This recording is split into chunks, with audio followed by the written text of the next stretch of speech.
CTE alert. CTE alert. This is a CTE alert.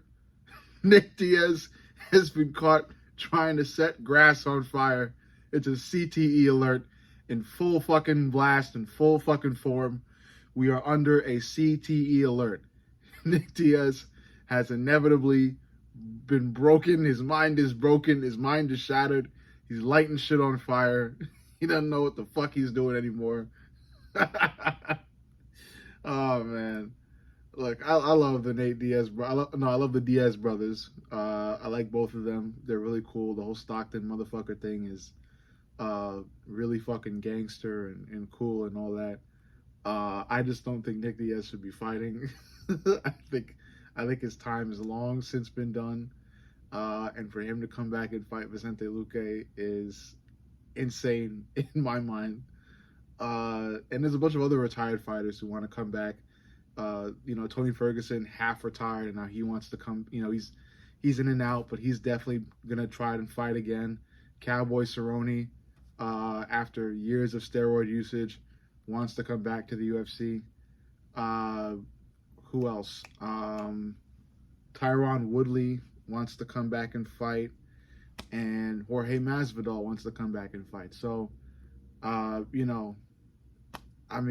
look, you have to realize when your time is fucking up.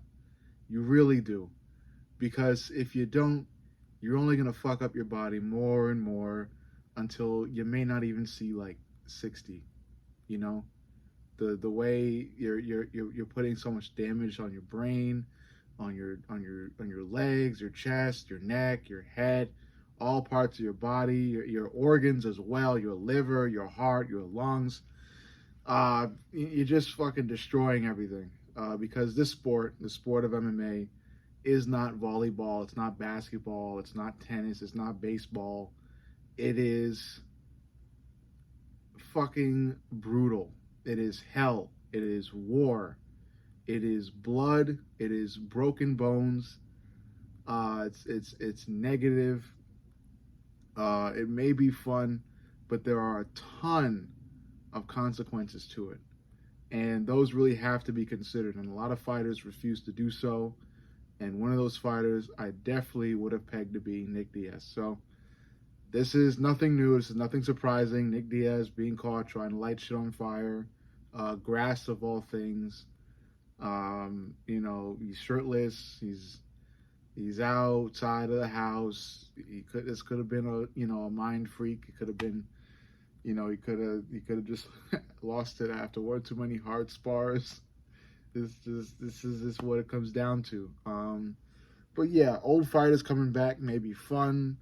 You could relive nostalgic. You could relive nostalgic memories and good times when you were fucking 13 and you decided to watch the UFC fight with your dad and he came on and I understand the whole appeal to it. I'm just thinking about what it means from a consequential level and what it means logistically when you're considering health, because it's not just me liking the fighters, it's me liking the person that is the fighter. Being a Volk fan, I like Volk, but I don't like Volk just because he fights well. I like him because he's a good person. And even when considering fighting, it's not just how he fights, it's how he also shows up. He shows up for the UFC. When the UFC's in need of somebody big to fight, he's there. He's always there. That takes a certain kind of, not just a certain kind of fighter, but a certain kind of man to do things like that. So that's why I have so much respect for Volk. And so much respect for many other fighters, and that respect carries a long way, especially into who they are as a person, wanting to see them live longer, because you have to realize that, like I just said, there's consequences to this sport, and we're not all immortal. You know, we're not all superheroes who you can never get hurt. It's damage you take. And if you truly care about that fighter, and if you're a real fan, it's not just a fan of how they fight, it's a fan of who they are. I could say that because I know some people will fucking get at me and be like, oh, but you know, since you're a John Jones fan, how could you be a fan if you're, you know, disregarding what he's done outside the octagon? I'm fully aware what John Jones did outside the octagon. I still feel like he's not too far gone and that he could heal from that and find a better way from that. So that's why I am still a fan. And I feel like hopefully he's doing that, you know? And that's all I could fucking give you. You know, I can't apologize for the guy.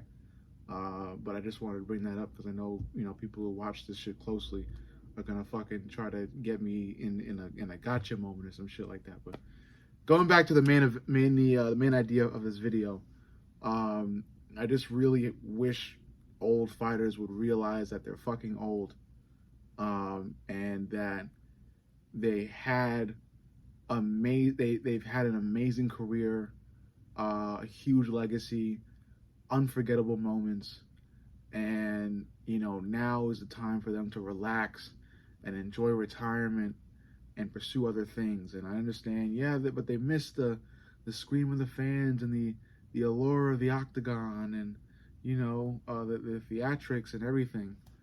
I get it, but you know, like I said, consequences. It's really what it is. I could go into examples, but I think a lot of the examples that come to mind right away aren't ones that are appropriate for YouTube. So I'm going to cut this short and say, like I said before, you got to realize when time's up and that you had a good fucking run.